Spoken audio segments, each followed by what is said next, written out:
प्रेम की अगन हो, भक्ति सघन हो, मन में लगन हो तो निश्चय ही रघुनाथ जी की प्राप्ति हो जाती है। परम पूज्य भाई जी श्री हनुमान प्रसाद जी पोदार से एक बार एक साधक ने प्रश्न किया कि भाई जी, प्रभु की प्राप्ति की, नाम की शक्ति के प्रगटीकरण की प्रथम आवश्यकता, प्रथम शर्त क्या है जिससे प्रभाव समझ आता है। परम पूज्य भाई जी ने जो एक निष्ठा की बड़ी सुंदर व्याख्या की, जिससे प्रभु प्राप्ति आसान हो जाती है, सहज हो जाती है, निश्चय मिल जाती है, गारंटी है इस बात की, यदि एक निष्ठा के साथ प्रभु को पुकारा जाए तो निश्चय ही प्रभु मिलते हैं। जय श्री हरि। पूज्य गुरुदेव के चरणों में बारंबार प्रणाम।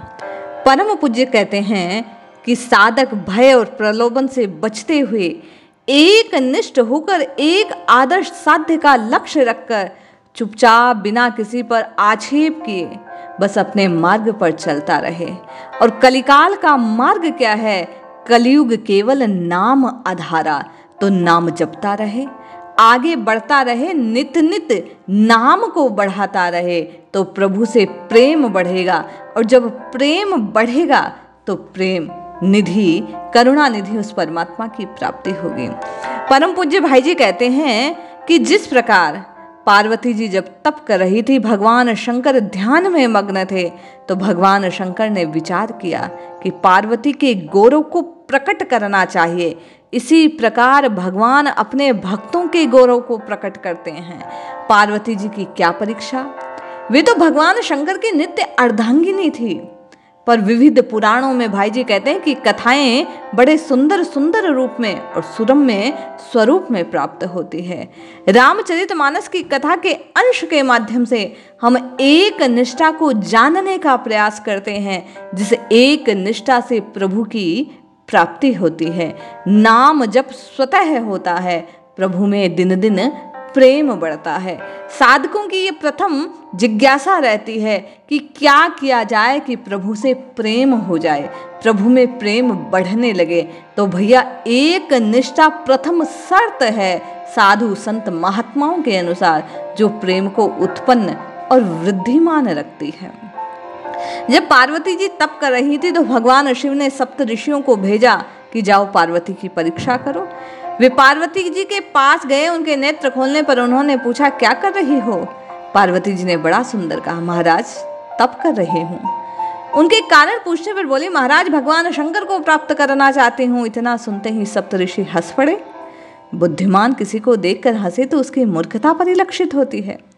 सप्त ऋषियों ने हंसते हुए कहा, पगली तुम उससे विवाह करना चाहती हो जिसके ना कोई घर बार, जो शमशान में रहता है, वहाँ भूत बभूत लपेटे रहता है, सांपों के गहने हैं, अजगरों की माला है, मुंड माला पहने हैं, बैल की सवारी है, नंगा रहता है, पहनने को वस्त्र नहीं, आंख धधूरा आती खाता है, भांग पीने वाला, कालकूट पी लिया उसने।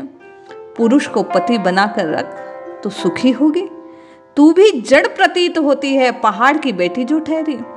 सप्त ऋषियों द्वारा इस प्रकार पार्वती जी को जब कहा गया, उल्हाना दिया गया, भय दिखाया गया, तो पार्वती जी मुस्कुराती हैं और बोलती है, वाह आपने भगवान शंकर का बड़ा अच्छा रूप दिखाया महाराज। जो संसार के परित्यागी हैं, विरक्त हैं, जो वास्तव में शिव स्वरूप है, जगत से विरहित हैं, जो स्वरूप में स्थित हैं, वही तो ऐसे हो सकते हैं। बड़ा सुंदर। मैं मुस्कुरा कर सुनती रही। पार्वती जी कहते हैं, हमने तुम्हारे लिए एक वर खोजा है। सप्त ऋषियों ने जब ऐसा कहा तो वे उनके मुख की ओर देखने लगे। सप्त ऋषि कहते हैं, एक वर खोजा है जो बहुत ऐश्वर्यवान है, महान सुंदर है, सौंदर्य माधुर्य ऐश्वर्य निधि, सर्वगुण संपन्न, अनंत गुण ऐश्वर्य का निधान, वैकुंठनाथ भगवान विष्णु। तब पार्वती जी ने कहा, महाराज विवाह कराने का आप लोगों को बड़ा शौक लगता है। संसार में बड़े वर कन्या बहुत हैं, आप जाकर उनका विवाह करवाइए, यही तो काम है। किंतु महाराज मैं क्या करूं? मेरे लिए तो महादेव अवगुण भवन, विष्णु सकल गुण धाम, जहकर मनुरम जाहि सन, तहि तहि सन काम। जिसका मन जिसमें रम जाए, जिसको जो प्रिय हो जाए, माना कि आपके कहने के अनुसार महादेव जी अवगुणों की खान है और विष्णु समस्त सद्गुणों के धाम है, परंतु महाराज मेरा मन तो श्री भगवान हर के चरणों में ही लिपटा हुआ है। मैं तो केवल और केवल महादेव जी से प्रेम करती हूँ और जिसका मन जिसमें रम जाए उसको केवल उसी से काम होता है। माँ पार्वती सप्त ऋषियों से कहती है कि जन्म कोटि लगी रगर हमारी, बरहु शंभु न तो रहूं कंवारी। मेरा तो करोड़ों करोड़ों जन्मों से यही हट है कि पाऊं तो शिव को पाऊं, अन्यथा कंवारी रहूंगी महाराज। सप्त ऋषियों ने उनका अविचल विश्वास देखा तो बोले, बेटी घबराना नहीं, शिव अवश्य आएंगे। तुम हो जो शिव जी की नित्य अर्धांगिनी हो, तुम्हें ही शिव की प्राप्ति होगी। पूज्य भाई जी कहते हैं, भाई बहन ये बात ध्यान देने की है, जिसकी निष्ठा पार्वती जी के समान अविचल रहती है, अचल रहती है, अटूट रहती है, उसी को परमात्मा की प्राप्ति होती है। जब आप केवल नित्य निरंतर केवल और केवल प्रभु के नाम का सेवन करते हैं, आस्वादन करते हैं, केवल और केवल प्रभु के नाम को जपते हैं, केवल राम राम राम रटते हैं, तो निश्चय मानिए आपको राम जी मिलेंगे ही। राम जी को पाना है तो राम जी के नाम की लो लगा लीजिए। पूज्य भाई जी कहते हैं, केवल और केवल नाम रटने मात्र से प्रभु की प्राप्ति हो जाती है, और नाम केवल और केवल एक निष्ठा से रटना चाहिए, क्योंकि एके साधे सब सदे, सब साधे सब जाए। केवल और केवल एक इष्ट के नाम को नित्य निरंतर पुकारने से, आर्त भाव से जब प्रभु को पुकारा जाएगा तो एक दिन निश्चय ही वे करुणानिधि दर्शन देंगे, क्योंकि केशव केशव कूकिए ना कूकिए असार, कबहुंग दीन दयाल के भनक पड़ेगी कान। जपते रहिए, रटते रहिए, नित्य निरंतर केवल और केवल प्रभु को पुकारते रहिए, कल्याण अवश्य होगा। एक निष्ठ होकर, एक की शरणागति से, एक नाम को जब आप नित्य निरंतर जपेंगे तो निश्चय ही उस एक नामी परमात्मा की प्राप्ति आपको अवश्य होगी।